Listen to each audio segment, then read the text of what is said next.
Já que é um grupo de estudo do jiu-jitsu, eu fico falando de outras, mas assim, pensando no foco desse grupo, acho que e pensando nessa perspectiva do que é lutar, eu acho que essa é uma reflexão para a gente não perder, né? Quais são os rumos que a gente está dando e está vendo que está levando. Tabata, se me permite um dedo de prosa aqui, Claro, é que, tipo, eu vejo bastante essa questão que estamos discutindo desse regresso à marcialidade, a essa característica mais de guerra mesmo, até porque a gente pode ver mudanças nas regras da IBJJ, que eu tenho as minhas críticas a ela, não vou me reter aqui ao meu argumento principal, mas a gente viu essas mudanças sendo feitas recentemente com a, a reentrada das chaves de calcanhar e das movimentações de ashigarami que foram proibidas lá na década de 90. Mas ao mesmo tempo que a gente vê isso, a gente vê também um movimento conservador, tradicionalista no jiu-jitsu, onde prega certos rituais, onde prega certas práticas, certos discursos. Eu posso estar aqui saindo da caixinha, mas eu sempre associei isso também ao fenômeno, esse fenômeno neofascista que está acontecendo no Brasil, né, do bolsonarismo. A gente vê muitas academias onde a maioria das pessoas estão vinculadas a esse movimento e essa carga de tradicionalismo, de conservadorismo acaba sendo refletida tanto nas práticas dos gestos quanto nos discursos que os mesmos fazem. E é engraçado essa divergência, né? Porque ao mesmo tempo que você vê esse movimento que me dá asco, você vê outros movimentos e crescendo assim de resistência, de contracultura. Vocês citaram as incorporações de elementos da capoeira. Eu cheguei a ver isso em alguns projetos sociais de jiu-jitsu que eu frequentei. Inclusive, peguei, me apropriei de um desses elementos, que é a roda, né? Nas minhas aulas não existe mais aquela formação militar, um de lado para o outro, da direita para a esquerda, do mais graduado, a gente fica todo mundo em roda. Então, tipo assim, só comentando mesmo que essas vivências que vamos percebendo, né? E é importante a gente ter esses momentos de reflexão e de discussão. esse ponto dos gestos é interessantíssimo, porque, primeiro que se a gente for falar da questão do jiu-jitsu, política, tem uns textos muito interessantes, porque o jiu-jitsu sempre foi conservador, né? A gente está falando de bolsonarismo agora, porque é o que está vigente, mas desde a década de 30, né, a gente tem aí relatos da família Gracie sempre com perspectiva muito conservadora, né? Muitas coisas que a família Gracie conseguiu foi exatamente por ter contato com a política, com aquela velha política mais conservadora, né? Então, isso está na história do jiu-jitsu, né? É uma marca. E falando dos gestos, acho que tem algumas coisas interessantes para a gente pensar. Primeiro, o famoso preconceito que se tinha chave de pé, né? Antigamente, né? Chave de pé era que vinha da periferia, não era o jiu-jitsu feio, né? Então não era proibido exatamente, era linhagem fada. Então, claramente, aquilo não era bem aceito. Então, a gente tem essa questão muito importante com é emblemático, né? Esse gesto técnico aí para o jiu-jitsu. E a questão das chaves de calcanhar agora, porque elas são mais para no-gi, né? Acho que são só para no-gi, inclusive. Exclusivamente para no-gi. Exato. E o no-gi, assim, tem uma questão interessante acontecendo, né? Entrou no, Oi? entrou no Gui marrom e preto, chave de Entrou calcanhar. no Gui para marrom e preto, era essa a dúvida que eu tinha. Mas a questão ela entrou basicamente por conta do no-gi. Se você vê hoje luta de no-gi, o pessoal fica tentando fazer Ryu Hook o tempo inteiro, né? E é engraçado porque eu tô percebendo algumas tentativas de dar mais palco para o no-gi. E em termos culturais, isso é interessante porque o Brasil não é tão forte no no-gi. E a IBJJF está cada vez menos brasileira, né? É interessante pensar um pouco também esse fenômeno do no-gi, como é que isso... Me falaram que agora até as faixas que antigamente, quando você colocava a faixa para diferenciar que era verde e amarela, agora em algumas competições já é vermelha e azul. Claramente tem uma alusão em as bandeiras, né? Então você trouxe essa questão política do gesto técnico e eu trago também essa questão de nacionalismo, que eu acho muito interessante para a gente pensar isso acontecendo no jiu-jitsu, até porque dá umas discussões também. Existe o jiu-jitsu brasileiro ou não? Né? A história do American Jiu-Jitsu, que eu acho um negócio pavoroso, né?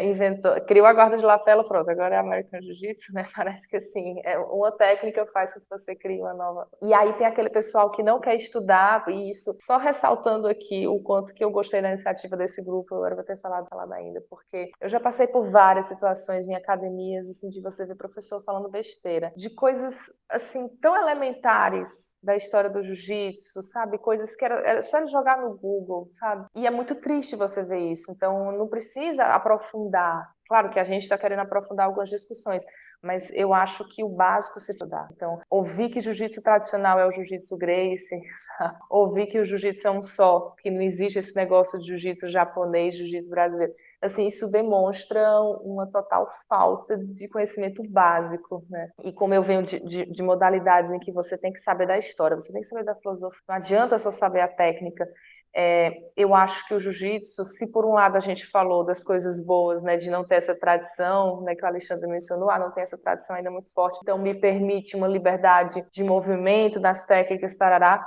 Por outro lado, faz com que a coisa às vezes se perca e vai fazendo de qualquer jeito e cada um fala qualquer coisa, sem o menor problema. Então, acho que tem um ponto também importante para a gente lembrar. Me incomoda muito, na verdade, me incomoda pouco, não me incomoda tanto a lacuna histórica em si, me incomoda o que se constrói na lacuna histórica, né? Então, um dos lugares que eu treinei não tinha as duas coisas. As pessoas não estavam. Eu treinava num lugar de baixa renda, quando morei no Nordeste, bem na periferia, e era ali um evento que começava e terminava no treino e no grupo. Então, o que é o jiu-jitsu? É aquilo que a gente faz. Não tinha as duas coisas. Eu acho que por conta de, talvez até uma questão de classe, né?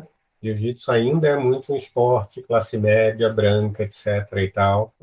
A história do mestre Fada é legal aqui ser lembrada por conta dessa reafirmação, até no discurso, que não nós somos os caras e nós somos brancos e aqueles lá são sapateiros, usa a expressão até hoje, não sei se os mais novos ainda usam, né? E sapateiro é uma expressão que não é só gosta de pé, né? Aquele pessoal que faz trabalho menor, né?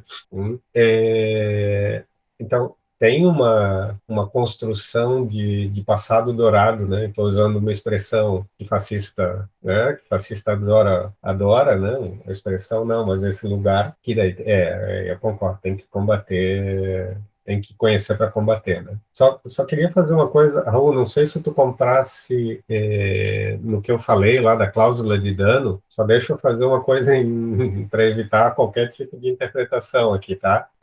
Ali é um movimento, como eu falei lá no começo, de exercício filosófico. Ela é só uma tese, uma cláusula descritiva, tá? Ela não é uma cláusula, a gente separa o âmbito do descritivo e o âmbito do normativo, tá? Ela só está dizendo, ó, o nosso vocabulário, quando a minha tia, o exemplo que eu dava antes, fala de arte marcial, coisa e tal, ela está pensando, em última instância, indispensavelmente ela está pensando em alguém que bate e não apanha. E eu fiz isso para separar, porque já tinha aparecido.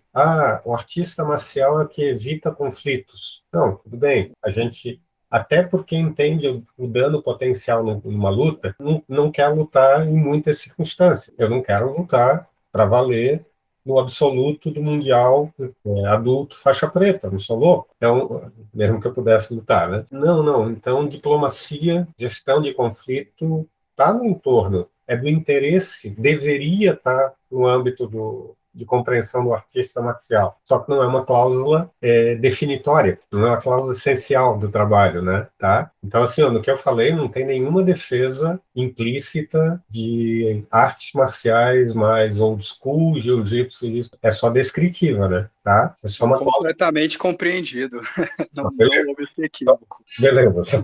Tá? Só compartilhar com vocês uma expressão, você falou de sapateiro. Tinha muito tempo que eu não estava escutei uma nova no tatame esses tempos atrás. Podólatra de tatame. Eu fiquei maravilhado com isso. Essa é nova também, não tinha escutado essa não. Só uma coisa assim, um adendo. Eu poderia ter entrado nessa discussão, não entrei, foi de propósito, que é a definição de lutas, artes marciais, esporte de combate. Que, sinceramente, hoje eu acho que já não vale a pena, sabe? Porque é uma discussão que se arrasta há anos, a gente tem dificuldade nessa definição. Tem até alguns autores como Paul Bowman que defende assim, vamos falar de estudos de artes marciais, né? Para a gente quebra um pouco com isso. Esporte de combate talvez seja um pouco mais fácil, vai. Mas o que define algo como arte marcial? É muito complicado, né?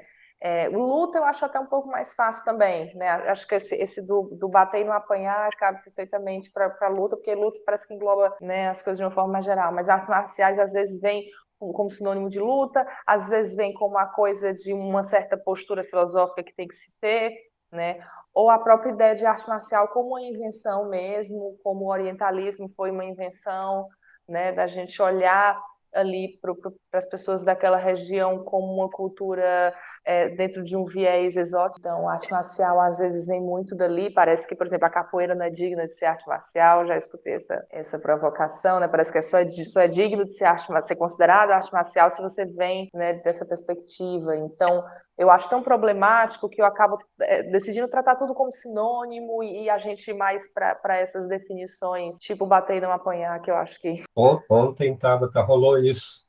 Não mas alguém trouxe a fala de alguém de que não, marcial é só o que foi para a guerra. Tem essa também, Não, né, gente? Arte de guerra, Então, isso é restritivo demais, né? Guerra é um tipo de conflito e outros tipos de conflito acontecem dentro de um país, entre indivíduos, etc. e tal, né? Mas também eu não tenho, assim, na filosofia tem uma tradição de preocupação com definições estritas de conceitos. Isso, no meu trabalho, por exemplo, é central. A minha dissertação foi sobre a definição de conceito de conhecimento. Tem lá uma dificuldade técnica que está há 60 anos no mercado e a gente não consegue resolver. Na quinta, falando para o pessoal, eu dizia para eles, olha, eu não estou interessado exatamente em estabelecer linhas absolutamente claras que permitiriam classificar, dizer isso é esporte de combate, isso é arte marcial, não me interessa isso. Agora, me interessa entender, colocar as coisas minimamente, os eventos minimamente no lugar, né?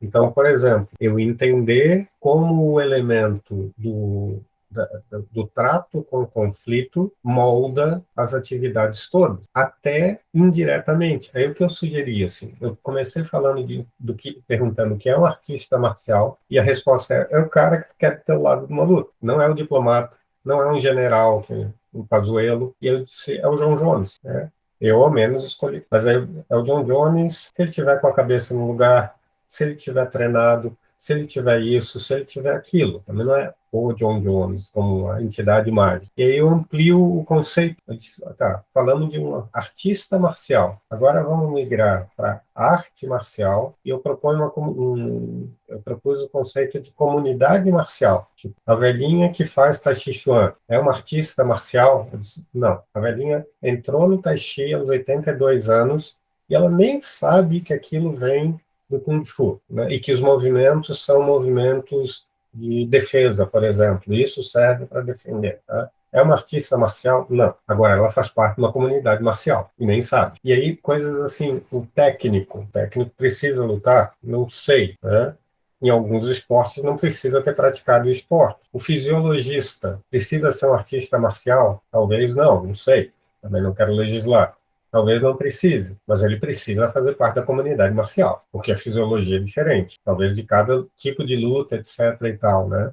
Só, gente, aí talvez a gente consiga explicar algumas coisas, explicar por que um faixa preta velho faz parte de uma comunidade marcial e, nesse caso, sabe que faz parte e é valorado como parte da comunidade marcial, mesmo sem ser no extremo, tem 85 anos. Ele não luta mais, está numa cama. Talvez não seja mais um artista marcial, nesse sentido, não consegue executar, mas é membro da comunidade marcial. Sobre todos os aspectos? Não. Às vezes sobre o aspecto de guardar a história, né? De saber falar sobre sapateiros. Né? Eu acho que isso permite trabalhar por contribuições particulares de indivíduos, mas que têm que ser específicas. Ser um fisiologista é diferente de ser um fisiologista que vai preparar um lutador de jiu-jitsu ou de karatê e permite falar de indivíduos que estão em lugares diferentes em relação à luta em si, né?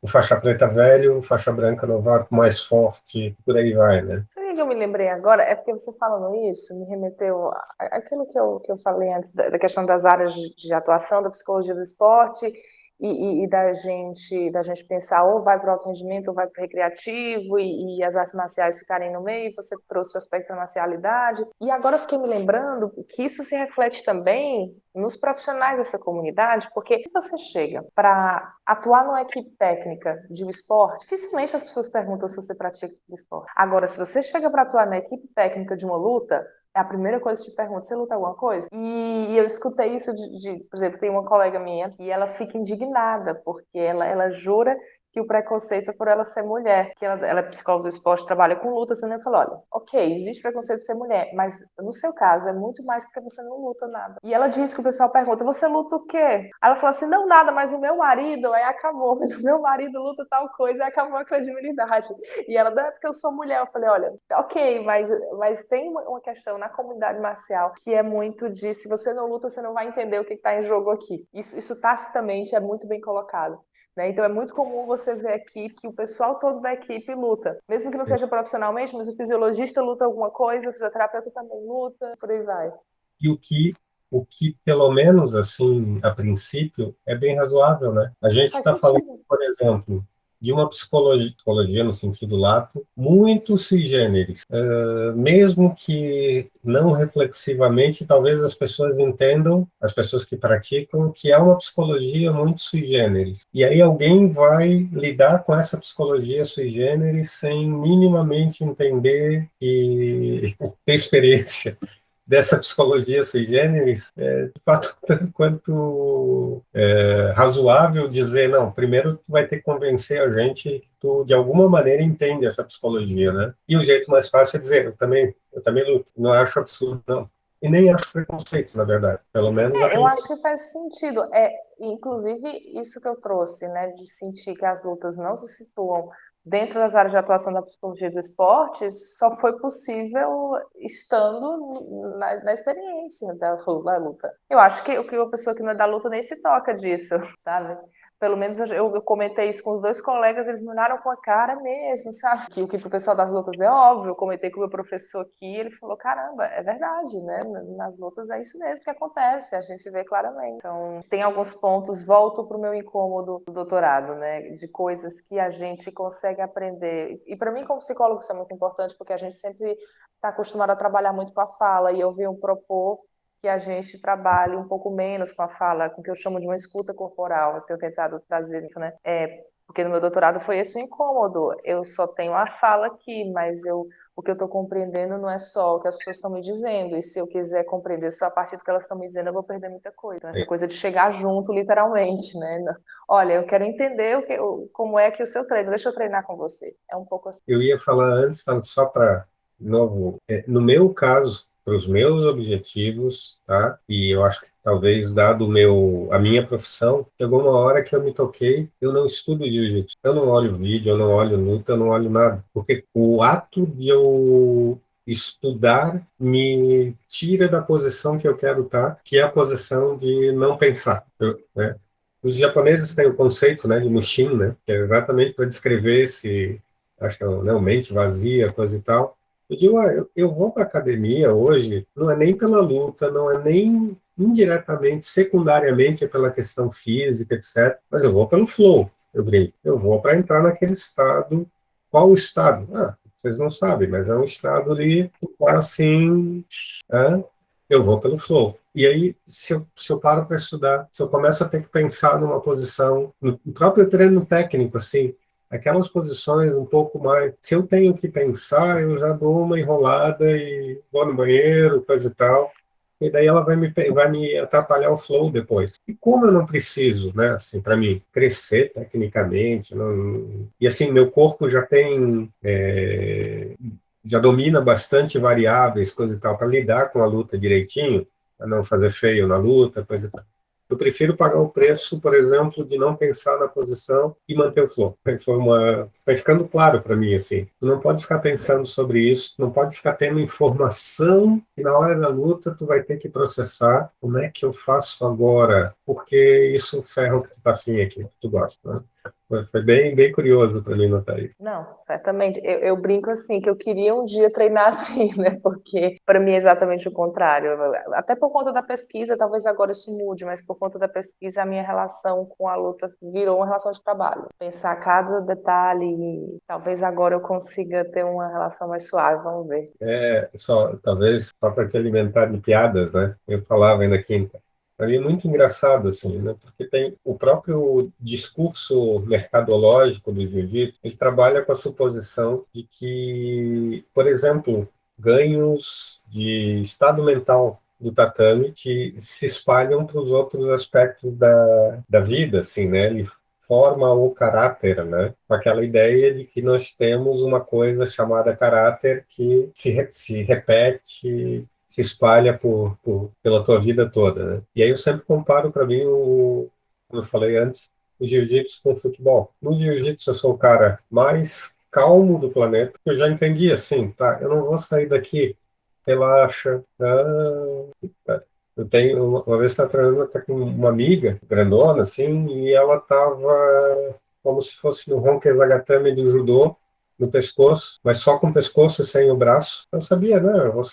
Eu vou sair daqui, ela vai e vou para as costas, né? Enquanto assim ela tentava, e ela também tinha entendido, mas enquanto ela tentava salvar a situação e coisa e tal, eu estava com o pescoço protegido aqui para não machucar e relaxado, né? E aí tinha alguma coisa no meu Esperando o dedo. momento para fazer a saída, tranquilamente. Eu não lembro se era um esparadrapo, assim, soltando, coisa e tal. Aí eu fiquei com a mão aqui, e ela apertando meu pescoço, e olhando, assim, vim com a outra mão, comecei a tirar. Ela soltou a posição e disse, porra, Thiago, assim tu me desrespeita, rindo, né? Não, não foi, né? Tu sabe, né? E eu no futebol, eu sou completamente... Eu penso cada centímetro do campo. Devia estar 1 metro para o lado. Tá? Não espalha a experiência para lá. Isso é curioso. Agora, assim, tem alguns pontos.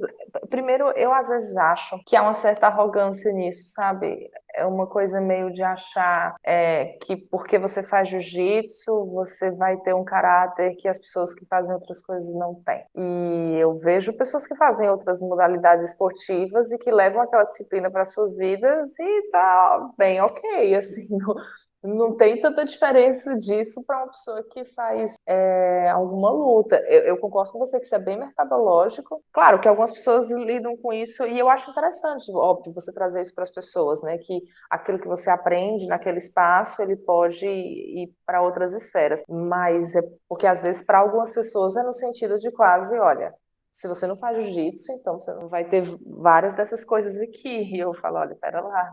Mas também tem o fato de você ter uma experiência com o jiu-jitsu de muito mais tempo e habilidade do que o futebol, né? Eu imagino. Tô supondo, então. Eu sou um bom jogador de futebol. Não quis dizer isso. Mas só no sentido de, bom, você é faixa preta de jiu-jitsu, né? Então, não, é um nível que te permite ter uma boa tranquilidade para fazer essas coisas. Pessoal que tá mais calado, alguém tem mais algum comentário? Sei lá, só abre Oi, isso, abre o microfone e manda ficha. estou aqui, dona de casa. Deixa eu te falar, perguntar, Tabata. Eu perdi uma parte da apresentação, que eu fui dar comida para as crianças. Mas eu fiz umas anotações aqui sobre alguns pontos que você trouxe. E você falou dessa questão da escuta corporal, né? Como necessário, assim. Eu não conheço muito, eu queria, se você pudesse, né, trazer um pouco mais sobre essa questão. E pensando, por exemplo, você trouxe no começo a questão da espetacularização do esporte, né, como isso afetou a sua motivação pessoal e como isso afeta muita gente, na verdade. Às vezes você está treinando numa academia que o foco é muito grande da competição, enfim, dessas práticas de alto rendimento, e nem todo mundo está ali para isso. E eu queria saber como que essa pesquisa que você tem desenvolvido, assim, né, em primeira pessoa, que eu acho extremamente importante, fundamental, na verdade, como é que isso trouxe seu olhar para essa necessidade na sua prática, por exemplo? A coisa especificamente da escuta corporal. Isso é que eu não conheço, se você puder falar um pouco Sim. sobre isso, mas como que essa vivência toda trouxe o seu seu filtro pessoal para essa escuta particularmente? É assim, nem eu sei muito ainda, porque é um conceito que eu tô começando a desenvolver agora, né? Foi uma palavra que eu brinquei, porque na psicologia a gente fala muito da questão da escuta, da importância da escuta, blá, blá, blá. Isso é sempre pensado muito numa perspectiva de linguagem verbal. Tem um autor que eu gosto muito, que é o Mauro Amatuzzi, que ele fala da escuta como um processo de abertura ao outro. Então, ele tem um texto interessante quando ele fala sobre o que é ouvir. Então, entendendo, foi um pouco a partir dele que eu comecei a pensar, bom, mas se a escuta, que é tão cara a psicologia, é um processo de abertura ao outro, é um processo de você se permitir invadir por um outro mundo, né, que não é o seu. Então, isso não precisa ser só a partir de uma linguagem verbal, né? Então, eu comecei a brincar com isso, comecei a trazer essa ideia de escuta corporal, por conta dessa. É bem isso, né? Contando esses elementos que escapam. E o meu incômodo veio do que eu coloquei, que na época do meu doutorado me incomodou o fato de eu querer acessar algo que era vivido pelo corpo somente a partir de uma descrição verbal. Então eu sentia que aquilo tinha muita coisa que escapava. Não é que aquilo não dava conta, dependendo do meu objetivo, daria conta sim, mas é que a minha sensação era que coisas que eram caras a mim, elas escapavam. Então, a minha estratégia para desenvolver essa escuta corporal foi essa de chegar junto mesmo. Então, se eu quero estudar uma luta, eu vou lá e pratico. Então, não fico mais perguntando para as pessoas como é aquilo, né? Fazendo entrevistas. Eu até faço entrevistas, mas assim, quando eu já estou no local. Mas para mim, isso como pesquisadora, isso deu uma guinada, assim, né? No meu fazer da pesquisa. Então, eu quero entender. Quero desenvolver ferramentas para melhorar desempenho de gesto técnico do jiu-jitsu, então eu vou lá praticar jiu-jitsu e descrever aquilo e tentar melhorar e ver o que está certo. E aí, claro, depois converso isso com colegas, porque também isso é muito importante dentro da linha que eu trabalho, que é a fenomenologia, né? A gente precisa desse cruzamento com outras experiências de um mesmo fenômeno, né? Então, em algum momento aquilo sai de mim e eu vou dialogando com outros colegas para entender se está fazendo de forma mais geral. Mas no começo, como psicóloga, como pesquisadora, pensando nessa perspectiva de escuta corporal, eu parto dessa ideia de se eu vou pesquisar isso, se eu quero entender isso, eu vou praticar, entender melhor. E acho que isso casa, né? Eu vi um comentário aqui exatamente falando da questão do acordo tácito, da norma sensível, inclusive para pessoas com necessidades especiais e tal. Isso faz muito sentido também, né? Como é que eu vou saber qual a melhor forma de adaptar tal movimento para aquelas pessoas? É estando com elas e tentando, experimentando, escutando o que elas estão trazendo. Então, dar esse protagonismo também. Se não, e aí falando de questão de gênero, é uma coisa que eu falo muito, que às vezes nesse discurso, né, de novo, né, de não ao assédio, à violência, blá, blá, blá, você tem homens decidindo pelo corpo das mulheres. Então, o que acaba acontecendo muitas vezes nas academias é que, ao invés de você ter essa escuta corporal às mulheres, você define previamente. Então, eu já treinei em academia que, por exemplo, não podia fazer joelho na barriga das meninas. E eu olhava assim, eu falava, gente, sabe? Ah, não, porque machuca. Mas eu tô dizendo que não machuca. Para mim, não machuca. Né? Então, assim, você acaba, às vezes, ao invés de desenvolver essa escuta corporal e esses acordos tácitos, você acaba decidindo por corpos que não são seus. Né? Não é isso que a gente quer. A gente está ressaltando exatamente a potencialidade que é pensar as lutas dentro dessa esfera. Não sei se eu te respondi, se eu tiver te respondido direito. Agradeço muito. Valeu. Essa noção, talvez, de fato, pensando no que o Raul falou e no que tu falasse agora, ajude a gente a ter um pouco de cuidado com a crítica universitária, e crítica universitária entre aspas, né? A gente estuda na universidade, e aí, por exemplo, modelos de preconceito, de modo como preconceito se dá, a psicóloga, tua amiga, não, porque tem preconceito comigo porque é mulher. Claro, isso pode ter sido dito numa conversa contigo, mas às vezes pode ser, né? Claro, eu não estou dizendo que a crítica verbal e dura, etc., não tem lugar. O que eu estou dizendo é que talvez nas artes marciais tenha um tipo de território que não deveria ser soterrado por um olhar externo. Então, eu lembro que teve essa discussão no grupo, e acho que tu mesmo comentaste, tá? Coisas como vai ter treino misto ou não vai. Eu consigo entender perfeitamente lugares, momentos, razões para, em alguns casos, ter treinos separados.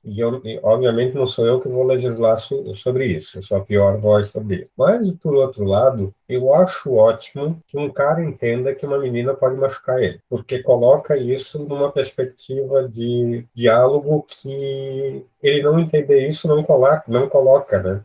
Obrigar o cara a estabelecer acordos legítimos, e quando a gente, né, o acordo que eu falo, eu sempre lembro, né? Tu não deixa o faixa branca lutar. Não é isso. Tu até pode, eventualmente, em alguma situação, etc. Mas não é isso. Não é que tu deixa o cara. Lembra? Tu também não quer te machucar. Não quer sair do controle da situação para um guri que tu não sabe o que vai fazer e pode fazer uma maluquice e te machucar. Cuida da sua integridade física e da dele, primeiramente, né? Então, é uma coisa assim, é um certo tipo de conversa um pouco mais sofisticada do que deixar o cara, né? Você baixa um pouco, você vai para o pior, para o seu pior, não disse, porque tu quer treinar com o cara. Tu não tá ali gastando teu tempo, saiu de casa para ele treinar sozinho, tu quer treinar também. Então, como é que tu faz isso? Então, é um tipo de colocar para conversar que talvez seja importante acontecer, considerando também, claro, tem um monte de outras variáveis, questões de gênero, questões de classe social e por aí vai, né? Eu não seria simpático uma resposta última, definitiva, não tem nenhum problema com uma resposta provisória, né? Tá? Mas a última definitiva que diz, não, não, mulheres têm que treinar separado. Sempre. Essa regra vai valer para sempre. Ou como tu falasse, né, Tabata? Os acordos, eles já recebem um monte de coisa, um monte de regramento prévio, e os dois que vão lutar se encaixam nesse acordo. Se eu for lutar com a Gabi Garcia, não vai ter acordo desse tipo, não, né? Pelo contrário, eu vou pedir para ela tomar um pouquinho de cuidado comigo, né? Tem N variáveis e mais, né? As pessoas, por exemplo, os faixa preta sabem estabelecer esses acordos, na maioria dos casos. Passaram bastante por isso, né? E os outros devem... Eu acho que todo mundo entende, né? Rapidamente, né? Eu noto isso nos faixas menos. Rapidamente as pessoas entendem que tem esse acordo e se dispõem, né? É educativo pra caramba, né? A gente vai abrir mão disso. Não é tão claro para mim que a gente devia abrir mão disso. Não, eu acho que faz parte do processo formativo, né, no jiu-jitsu, né? Você vai passando, né, de níveis de faixas, e uma das coisas que sinaliza que você está apto é justamente essa capacidade de manejar, né, a intensidade, de entender. Agora, você tocou num ponto que eu achei assim, muito importante, que é, quando a gente fala desse manejo das intensidades, a gente parte muito do pressuposto que é só o homem que pode machucar as mulheres, né? E isso é muito sério. Tem uns textos muito bons que foram feitos com os antropólogos no MMA. E tem um relato que eu nunca esqueço. Tem que é um texto especificamente de um sociólogo, que é o Alex Shannon, que ele tem um artigo que o título é Do You Hit Girls? Eu acho fantástica essa provocação, né? Que é perguntando se você bate em mulher. Porque ele foi fazer uma pesquisa, ele é desses que também pratica lutas e tal. E tiveram alguns relatos dos caras falando, freiam quando estão lutando com mulheres, mesmo mulheres que participam de competição. Então é muito dentro disso que a gente está falando. E aí o Alex Chino começou a conversar, mas por quê? E o cara falando, eu não consigo explicar, pelo fato de isso ser mulher, eu naturalmente freio, mesmo que racionalmente isso não faça sentido, mas é que a gente aprende que a gente não deve bater em mulher, mesmo quando ela pode lhe bater. Então, ir para esse acordo tácito faz com que isso se desloque mais. E aí, uma coisa que me preocupa muito ultimamente, que a gente tem falado, felizmente, né, mais dos casos de assédio no jiu-jitsu e pensado em políticas para que isso mude, blá, blá, blá. Mas está ficando de um jeito, com cartilhas, muito, e aí volto para o nosso raciocínio, né, com regras prévias de como deve funcionar um tatame quando tem mulheres, que é o que você falou, tem que ter treino misto, não, blá, blá, blá. Aí de novo você está calando a mulher. A gente está correndo esse risco de calar as mulheres, de ficar tanto numa definição prévia de como a academia deve funcionar para ser um ambiente propício para as mulheres, que a gente se esquece fundamentalmente que as mulheres são diferentes, que vão ter mulheres que vão adorar um treino feminino e vão ter mulheres que vão detestar, por exemplo. Então, ao invés de você colocar isso como possibilidade, fazer um convite, permitir a mulher fazer essa escolha, de novo estão destoradas. Então, eu acho que é uma coisa que a gente tem que tomar muito cuidado, para não perder de vista, porque eu já cheguei em academia, assim, quase como se fosse imperativo. Olha, vai ter treino feminino, e aí você participa, que legal. E eu olhei pro dono e falei, mas de verdade, eu não quero. Ele ficou com a cara, como se eu tivesse falado mal dos absurdos, mas assim, ele não me perguntou se eu queria. Ele impôs partindo do pressuposto de que aquilo ia ser uma ótima ideia.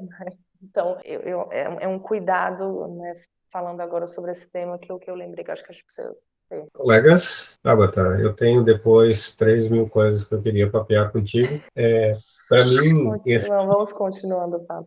para mim, esse tipo de apresentação é ótima, porque, como eu estou dizendo lá no mini curso, a minha aproximação com essa discussão, ela é, para pegar o teu ponto de hoje, é de primeira pessoa e ela não é acadêmica. Eu não tenho tempo, porque eu estou sempre atolado nas minhas leituras mais técnicas, né? Eu não tenho tempo para fazer a leitura mais fina pra lidar com esse ou com aquele vocabulário jamais fixado, com essa ou aquela. E como filosofia do esporte é uma área tão estranha, eu acabei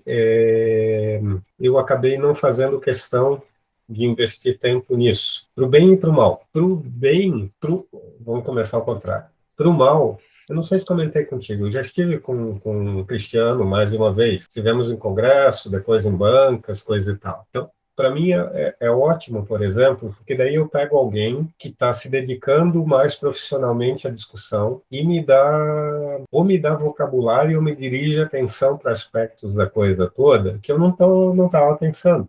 Ótimo, né? Sempre muito fácil conversar com o Cristiano. Acho que no primeiro momento a gente teve, não em nível pessoal assim, a gente teve aquele estranhamento de caminhos de atividade filosófica. O Cristiano tem uma pegada europeia, né, continental, de fenomenologia, e eu faço filosofia ao modo norte-americano. Mas isso foi muito rapidamente acordado, para usar o termo de hoje, né? Não, a gente trabalha por caminhos diferentes, dane-se, a gente não vai brigar por vocabulário, coisa e tal, porque a gente está olhando para a experiência. Então, é muito bacana, para mim, sempre ter um contato com gente que usa, por exemplo, certa ferramentaria filosófica, como nesse caso, mas está mais interessado no fenômeno do que em salvar, como às vezes tem na filosofia, salvar autor, salvar vocabulário, salvar isso, salvar aquilo, etc.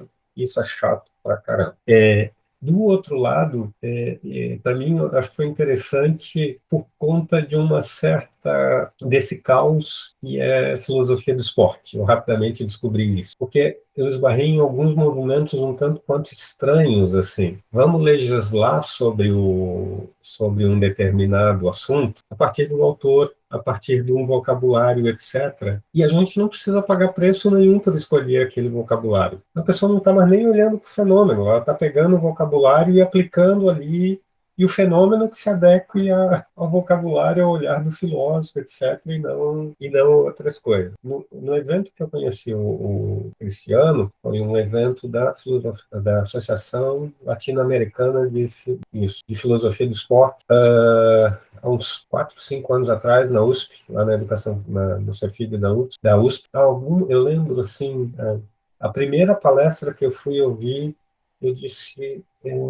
não é possível que a pessoa está defendendo isso. E era um exercício, assim, de cultura filosófica e largada para legislar sobre esporte. Não pode, né? Não dá, né? É o contrário, né? Não é filósofo que legisla sobre esporte, pelo amor de Deus, né? Eu acho que é o que a gente está conversando, precisa de algum grau de primeira pessoa, né? E a filosofia ajuda, e não legisla, ajuda pontualmente nessa coisa toda, assim, né? Tá? Então, ter um momento desse tipo em que a gente está menos preocupado com a categoria teórica e mais preocupado, assim, em abstrato, né? E mais preocupado com o fenômeno e daí erguer categoria divertidíssimo. E eu guardei um pouco esse lugar para mim no pouco que eu faço filosofia do esporte. Eu vou lá, leio e eu digo, não quero nem saber quem está escrevendo. O fulano, não quero nem saber se é fulano. Né? Posso me dar o direito de ler como autoridade também. Eu sou professor de filosofia, sou bem situado na comunidade, etc. e tal. Tenho ferramentas bem reconhecidas de trato com a coisa. E aí eu faço aquele exercício de tá abstrato demais, tá abstrato demais, tá abstrato demais, tá abstrato demais. Quando tá abstrato demais não me interessa muito, né? Me interessa um trabalho, como eu falei, como fizesse hoje, como do Cristiano, que é um movimento de abstração, que é a filosofia, mas é abstração olhando lá para a coisa, né? Ah, qual é a diferença entre um duelo e...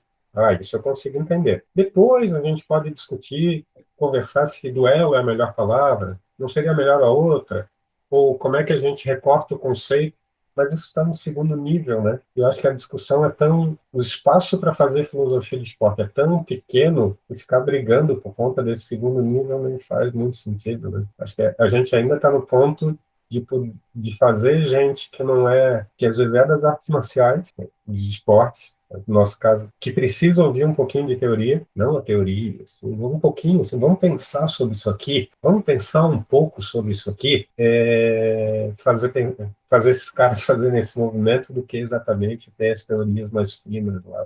É um nicho acadêmico, né, que a gente não consegue preencher, né? Eu acho meio triste isso. E eu faria um adendo também, não só a questão da filosofia, mas da psicologia, né? Eu sou psicóloga e a gente lida com gente. E às vezes o que eu percebi era que o próprio fato de eu estar me apropriando da fenomenologia de discussões muito densas estava me afastando, né, do diálogo com as pessoas. Então, às vezes eu chegava para treinar, o técnico queria ler alguma coisa que eu escrevi. Então, para mim, isso também é uma forma de me aproximar das pessoas, do que você chamou de uma comunidade marcial.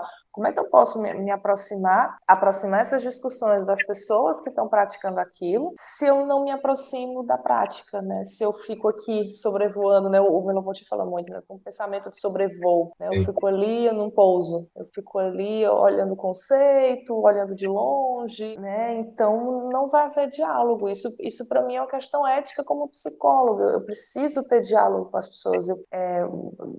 Daí veio a ideia da escuta corporal. Eu que preciso criar estratégias para me aproximar das pessoas. Sim. São elas que têm que se adequar ao que eu estou fazendo. Então, é um desafio. Eu precisei abrir mão de algumas coisas. Então, hoje, eu tenho trabalhado menos densamente com a fenomenologia, por exemplo. Foi uma escolha, mas foi por causa disso. Estou indo mais tanto como eu ia para conceito. Vou, mas como você está falando, mas pisando ali na experiência. Acompanhei muitos seminários, né, do pessoal da fenomenologia francesa. Aqueles seminários, assim, level hard, que, ok, são interessantíssimos, mas aí quando você pensa na concretude das coisas, você se pergunta, mas essa discussão vai chegar para quem? Isso vai até onde? Então, acho que são preocupações que a gente... Esse é o meu drama da filosofia, Tabata. É combater essa posição de sobrevoo, para usar a tua expressão. Eu digo para os alunos, a gente tem que sobrevoar, só que uma hora a gente tem que pousar. Exatamente. E o segundo, no caso da filosofia, acho que mais do que na psicologia, a ideia de que nós estamos aí para legislar a partir do ponto de intelectuais que acessaram o suprassumo da cultura, do saber, ou sei lá do que legislar sobre os eventos todos, né? Eu não sei que posição é essa. A filosofia no Brasil ainda sofre muito com isso. E é gozado, o mini curso lá, eventualmente, não acho, não é a regra, vem gente atrás desse tipo de coisa. Eu estou lá construindo o conceito, assim, no chão, dizendo, gente, eu não sei recortar bem aqui. Para mim é novo também, eu estou fazendo um trabalho aqui com vocês, me ajudem, né? E tá lá o cara preocupado com a repimboca da parafuseta, do conceito de sei lá o quê, de sei lá a altura, etc, etc e tal. Tem que dizer para ele, tá falando isso para ajudar a recortar o conceito, ou tu tá falando isso porque o cara lá que nunca nem sabe o que é um tatame deve ter algo para dizer, porque ele é um gênio, né? Se a gente não consegue descer pro conceito, não sei nem porque menciona o cara, né? O conceito que a gente está recortando, o fenômeno que a gente está olhando, né? Então, né, eu vou te agradecer pela disposição. Estou encerrando a gravação, mas formalmente, tá? A gente vai disponibilizar a gravação para o pessoal depois, todo, tá? Eu vou tomar a liberdade de dizer que a Tabata vai ficar disponível lá no grupo para responder questões depois, etc e tal. Isso foi faixa preta te intimando, tá? Não tem... Não pode dizer não. Não pode dizer nada, tá bom? Agradecer aos colegas, né? A gente sabe que sábado à tarde é complicado tudo, mas a gente trabalha aos trancos e barrancos aqui com um tempo que só. E agradecer a você primeiro pelo convite de participar do grupo, né, que eu fiquei muito feliz. Desde da chamada, não consigo acompanhar como eu gostaria, mas estamos juntos, estou aí, e também agradecer, já que vai ficar gravado, agradecer também ao Davi pelo convite para fazer essa fala hoje, né? Espero conseguir participar dos outros, mas o horário é complicado, mas vamos acompanhar presencialmente ao invés de ficar só tentando acompanhar depois. Então, gente, Sim, estou disponível, né? Não só pela intimação, mas só assim, reforçando. É um prazer estar disponível depois para a gente trocar ideia. essa foi uma intimação que eu sabia que eu ia topar, então foi só um charme de exercício de poder de faixa preta. Coisa de macho man branco. Coisas que a gente vê nos tatames já ainda com frequência, né? Todo mundo acostumado.